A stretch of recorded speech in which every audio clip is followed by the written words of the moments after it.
मेरा नाम राहुल है और ये कहानी मेरे एक दोस्त के साथ हुआ एक हादसा है। ये घटना उस वक्त की है जब हम एक स्लम एरिया में रहा करते थे। तो अक्सर संडे को छुट्टी के दिन हम एक खाड़ी के पास क्रिकेट खेलने जाया करते थे। एक दिन हम हमेशा की तरह खाड़ी में क्रिकेट खेलने चले गए थे।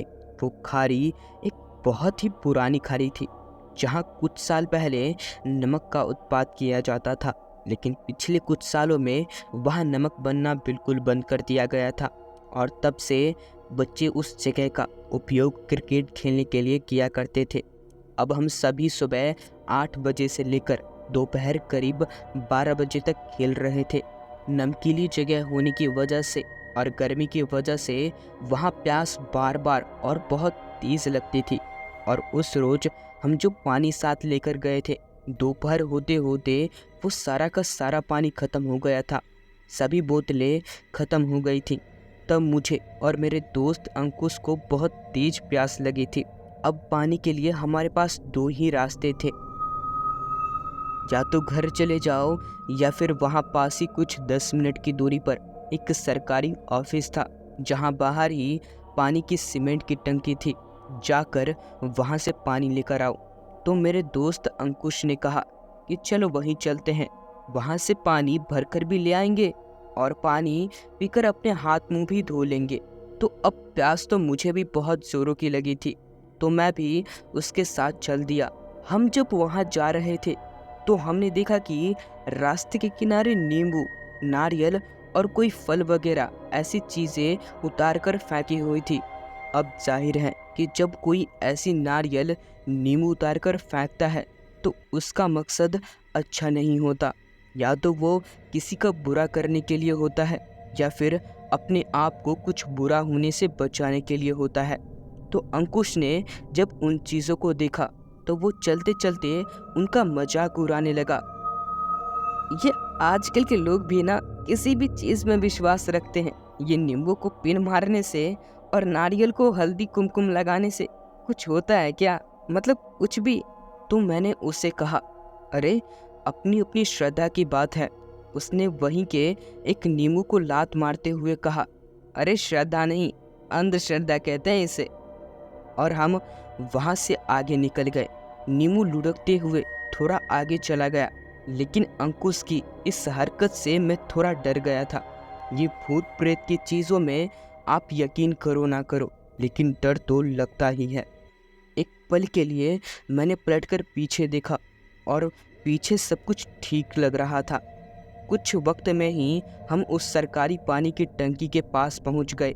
वहाँ का जो वॉचमैन था वो उस खाड़ी में खेलने के लिए आने वाले सारे बच्चों को अच्छी तरह से पहचानता था, तो वो भी बच्चों को कभी पानी भरने से मना नहीं करता था। पर गेट के पास जाते ही उसने हमसे कहा, अब बच्चों आज पानी बिल्कुल भी नहीं है, टंकी खराब हो गई है। उसके ऐसा कहने के बावजूद हमने सोचा कि कुछ एक आध बोतल तो मिल ही जाएंगी। हमने नल चालू करके देखा पर एक बूंद भी पानी नहीं निकला। टंकी पर चढ़कर देखा तो वो सीमेंट की टंकी अंदर से पूरी सूख चुकी थी। वॉचमैन के पास भी पानी नहीं था।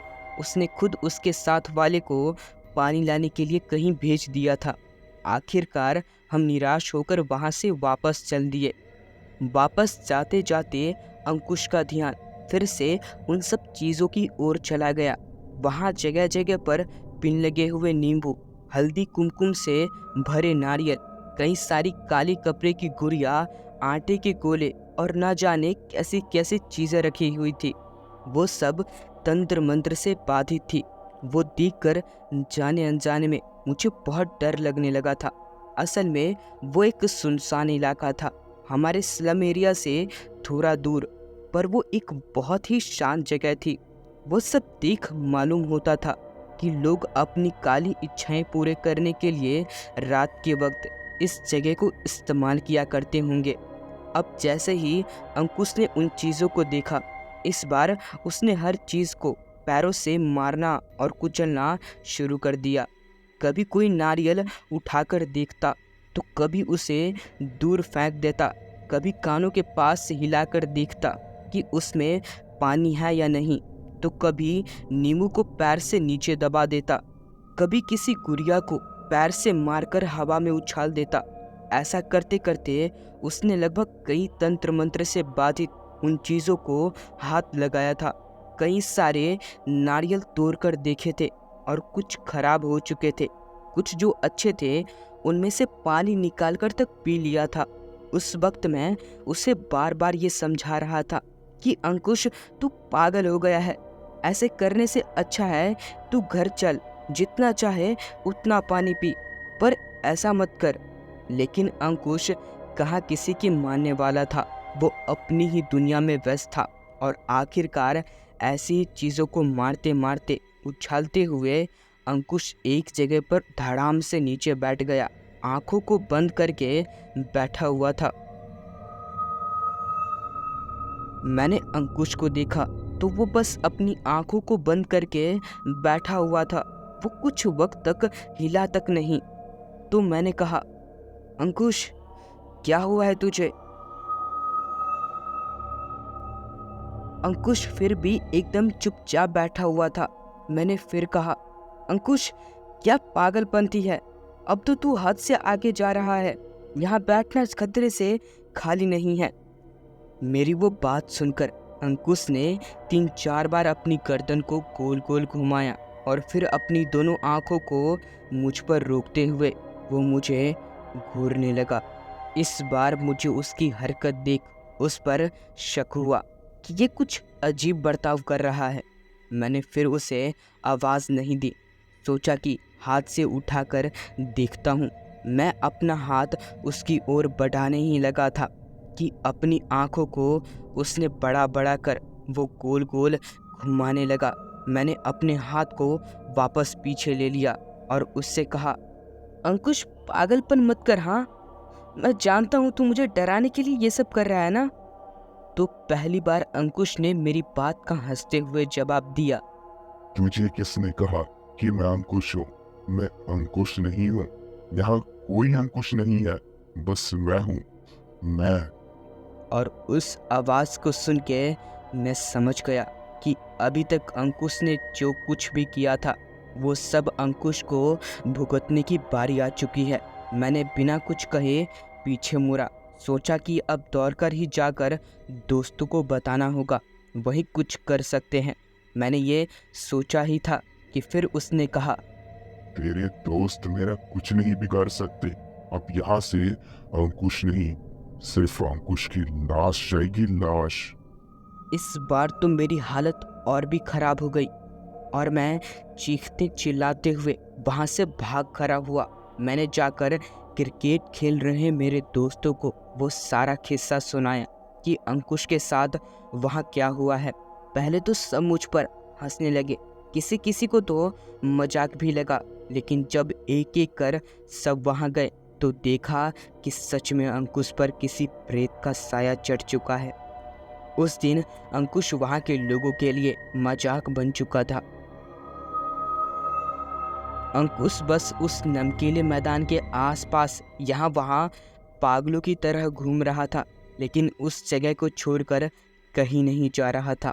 उसने हम में से किसी को भी नुकसान नहीं पहुँचाया था, पर वो जो कोई आत्मा या प्रेत था वो अंकुश की हरकत की वजह से बहुत गुस्सा हो गया था और वो आखिरकार उसको सबक सिखाना चाहता था।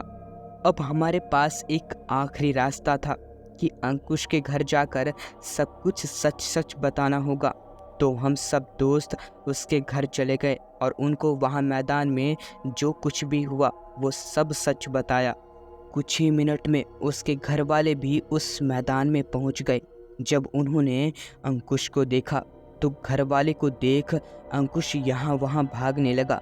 वो कभी उस नमकीली मिट्टी में रेंगने लगता तो कभी उसमें सो जाता था। आखिरकार घर वालों ने और हम सब ने मिलकर उसे पकड़ लिया। ये सब तमाशा होते होते शाम हो गई थी। जब हमने उसे पकड़ा तो वो कभी अचानक हंसने लगता तो कभी अचानक रोने लगता था और रोते रोते वो हमसे ये कहता, बचा लो, अपने अंकुश को बचा लो, बस कुछ ही देर में वो मर जाएगा। अंकुश की हालत सच में खराब थी। करीब 3 से 4 घंटों से वो धूप में था। उसके कपड़े, उसका चेहरा, उसका पूरा बदन काला पड़ा हुआ था। वो पूरा सूख चुका था, आंखें लाल हो चुकी थी। असल में उसके अंदर कुछ भी ताकत नहीं थी। शरीर में से पानी खत्म हो गया था और जब भी कोई उसे पानी पिलाने की कोशिश करता, वो उल्टी कर सारा पानी बाहर निकाल देता था। वो प्रेत उस पर पूरी तरह से हावी हो चुका था।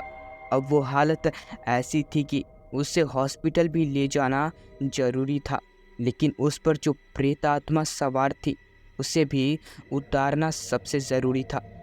दोनों हालत में अगर किसी भी चीज़ में ज़रा सी भी देर हो गई तो उसकी जान भी जा सकती थी। तो उसके बाद हमारी बस्ती के एक बुजुर्ग आदमी पासी के एक किसी पहचान वाले पीर बाबा को लेकर वहाँ उस मैदान में आ गए। हम सब ने तब तक अंकुश को कसकर पकड़ रखा था। वो अब भी हंस रहा था, रो रहा था। तो उन पीर बाबा को मैंने शुरू से आखिर तक की सारी हकीकत बता दी कि वहाँ अंकुश के साथ आखिर हुआ क्या था। पीर बाबा ने सबसे पहले उसे ताबीज़ बांध दिया और कहा कि इसकी हालत बहुत ख़राब है, इसे बचाना है तो पास के हजरत बाबा के मज़ार पर ले जाना होगा। ताबीज़ को बांधते ही सबसे पहले तो अंकुश ने खून की उल्टी की।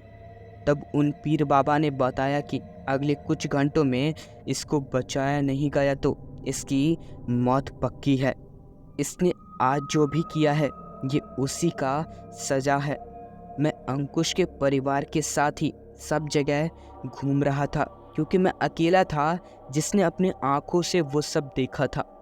जब हम सब अंकुश को बाबा की मज़ार पर लेकर चले गए तो अंकुश पर जो प्रेत सवार था उसने बताया कि अंकुश ने कैसे उनका अपमान किया। तो पीर बाबा ने उस प्रेत को उतारने की, उससे भगाने की बहुत कोशिश की, पर वो इतना आसान नहीं था।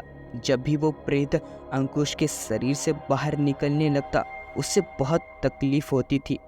तो पीर बाबा समझ गए अगर प्रेत को ज़बरदस्ती से निकाला तो वो अंकुश की जान भी लेकर जाएगा। तो आखिरकार उसे समझाने का रास्ता चुना और उससे विनती की कि अंकुश ने जो भी किया वो पागलपन में किया था। वो एक बच्चा है और ये सब चीज़ों को समझने के लिए वो छोटा है, तो तुम उसे माफ़ कर दो।